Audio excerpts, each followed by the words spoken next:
For the Love of Money, The Night Watchman, by Lovie Smitham. Chapter 8.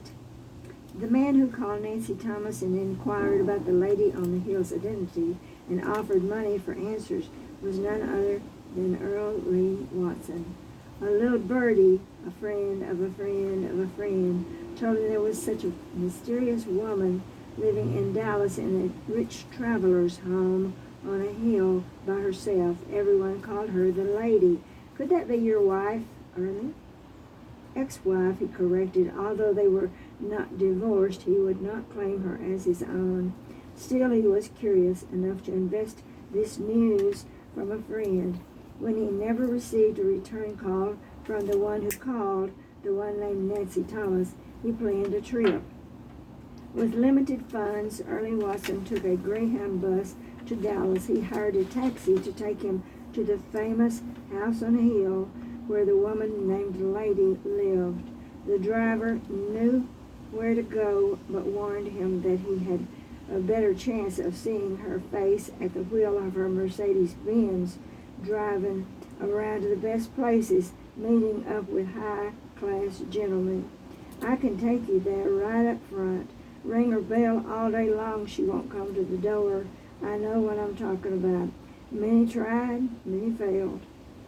Later, Early wished he had tried a little harder to find her, standing at the door, ringing the bell, listening for a response of some kind.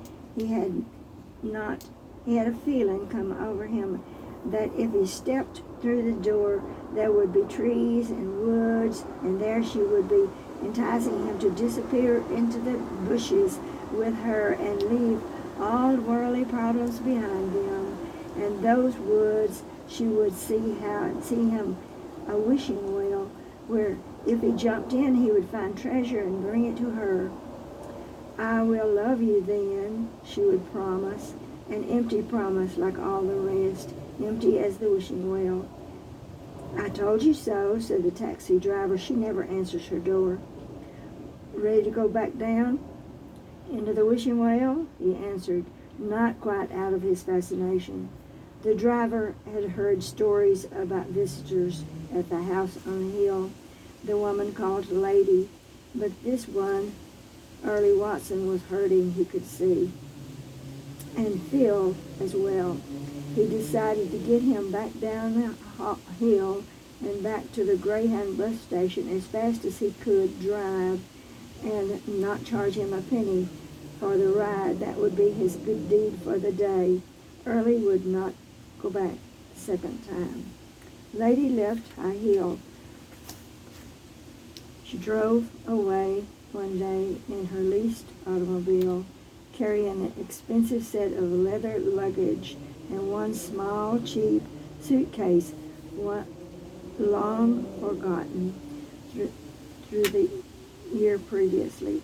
It stayed crammed in the back of a closet in the far side of the house on the hill. Forgotten for a year, she realized it might be traced to her and used as evidence. She had better take it and get rid of it somewhere between here and home.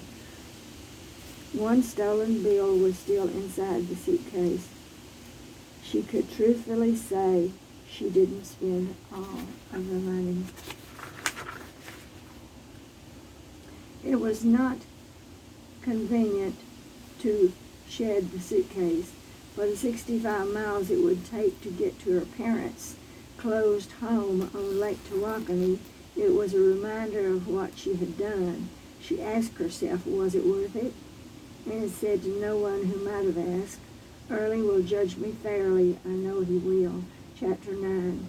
There remained a strong interest in finding the stolen money in Grand Saline, Texas. If the money could be found and returned, the courts might see fit to have a new trial for the two young men who were serving time in Huntsville prison for the bank heist. They had confessed to taking the suitcase out the door, and the money was missing from the safe deposit box, so they were found guilty even without solid evidence. There had always been a question of whether they took the money off the premises, since they only got as far as the sidewalk outside the bank before dropping the suitcase on the ground. It was the night watchman who oversaw the suitcase for that moment. Early was on suspension for a long time, his job pending an investigation that went nowhere. The reputation of the policeman hinged on finding the money. He was, however, offered his old job back as night watchman. He took it. Chapter 10. Early, is that you? I'm calling my son, Early Watson. Hello, this is Early. He recognized the voice. This here's your mama. No, you're not. My mama's dead and gone. You might be my dad's wife. Was when he was living. But you will never replace my mama, so quit trying. Anyway, what do you want? If you're wanting money, you're out of luck. I can't help you. Early, Maybelle Watson was playing nice. She had reason to tell him something he didn't already know for a change. It's true. I could use a little extra money. I'm into some hard times. She hesitated, letting her voice hang there in the air in case he offered some, but also afraid he'd hang up. Listen to me. I've got some news for you. Tell it. Okay, you're going to be surprised. It's your wife. She wants you back. She gave him the news. He saw a lady in his mind. He doubted she wanted him back. Where is she? Right here, Early. Standing right here, next to me. Stay on the line. She wants to talk to you.